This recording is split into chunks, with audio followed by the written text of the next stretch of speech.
Всем привет, ребята!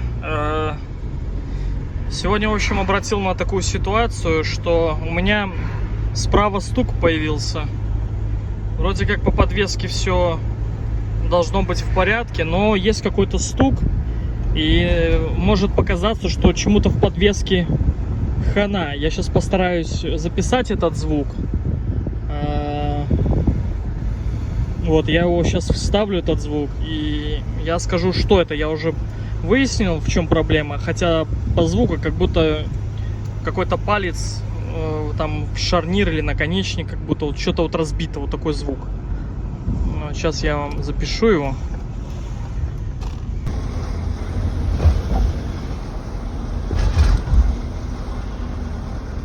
Так вот же, с правой стороны стук, который я записал, не знаю, там хорошо слышно или нет. Так вот, в общем, вот наш щиток. Вот я его рукой. И он на кочках барабанит. И получается создается эффект, что где-то что-то в подвеске, что-то стучит. Тот, кто, допустим, не сильно шарит в, скажем, в автомобилях, ему могут приговорить, сказать, что вот там, допустим, там шаровая ляпает или там еще что, сайлентблок какой.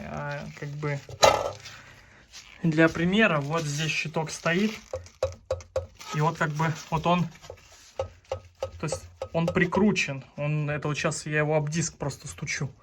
Как бы вот я его шатаю, звука нету. Соответственно, вариант какой у нас? Мы сейчас поднимаемся, снимаем колесо. У нас по времени уже прошло там полчаса.